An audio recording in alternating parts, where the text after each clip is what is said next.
Lion king universe లో అనేక characters ఉన్నాయి. వాటి వెనక అనేక అన్నోన్ స్టోరీస్ ఉన్నాయి. వాటిలో ఇంట్రెస్టింగ్ గా ఉండేవి మీ ముందుకు తీసుకువస్తున్నాం.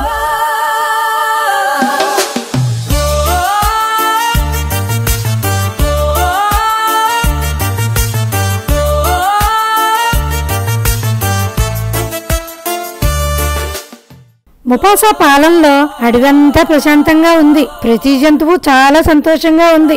అయితే ఓ రోజున పొరుగు రాజ్యం నుంచి వచ్చిన ఆహ్వానం ఆయన ఆలోచనలో పడేసింది. రాచకార్యం కావడంతో తప్పనిసరిగా వెళ్లాల్సిందే. కానీ తాను వెళ్లి వచ్చేదాకా అడవిని చూసుకునేదెవరు? తాత్కాలికంగా నాయకుడు అవసరం. దాంతో తనకు ముఖ్యులు అనిపించిన జంతువులన్నింటినీ పిలిచాడు. ముఫాసా వాటన్నిటి వంక చూసి, ఇది చిన్న విషయం కాదు. నాకు పక్క రాజ్యం నుంచి రాజకార్య నిమిత్తపై పిలుపు వచ్చింది. నేను వెళ్ళాలి. కానీ నేను లేనప్పుడు ఈ అడవిని చూసుకునేందుకు నాయకుడు అవసరం. అందుకు నాయకత్వ లక్షణం కలిగిన సమర్థులు కావాలి. ఏమీ భయపడాల్సిన పని లేదు. ఇది ఓ తాత్కాలిక బాధ్యత మాత్రమే. అప్పుడు 2 పెద్ద జంతువులు ముందుకు వచ్చాయి. అవి గంభీరమైన నల్లటి బురద రంగు ఎలుగుబంటి, భారీ గజరాజు. ముఫాసా వారిద్దరి వంక చూసి, శభాష్, మీ ధైర్యం నాకు నచ్చింది. కానీ మీరు సమర్థులో కాదో తేల్చేందుకు పరీక్ష పెడతాను. అందులో ఎవరు గెలిస్తే వారిని వచ్చే పౌర్ణమి రోజున తాత్కాలిక రాజుగా ప్రకటిస్తాను అని ముఫాసా చెప్పాడు.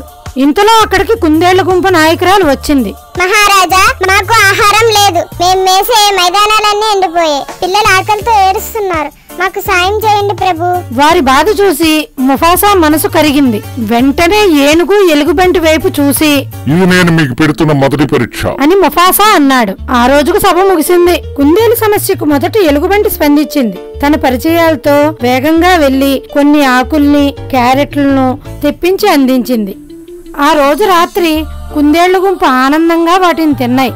ఎలుగుబంటి తన కర్తవ్యం పూర్తయిందన్నట్టుగా గర్వంతో మీసం మెలేసింది. ఏనుగు ఏమీ మాట్లాడలేదు.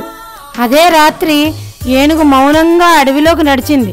ఎండిపోయిన మైదానాలను పరిశీలించి ఆహారం దొరక్కపోవడానికి కారణం వెతికింది. నిజాన్ని తెలుసుకుంది. గడ్డిని కుందేళ్లు కాదు, నక్కలు తవ్వేస్తున్నాయి అని అర్థం చేసుకుంది.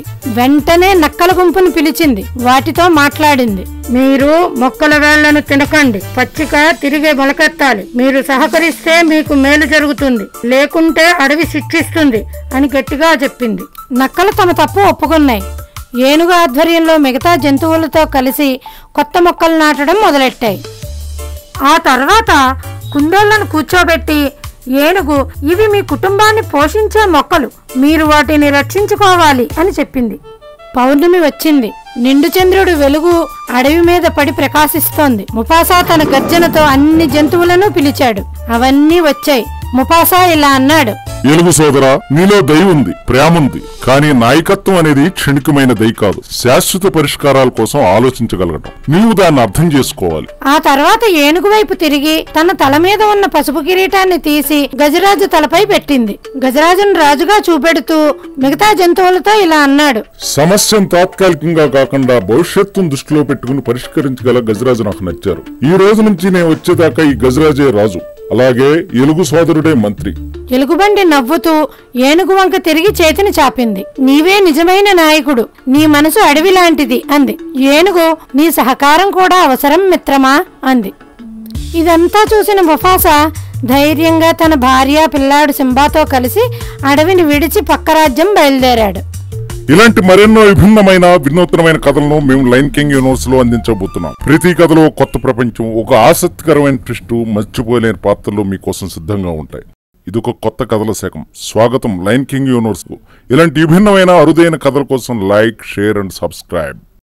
అరుదైన కథలు.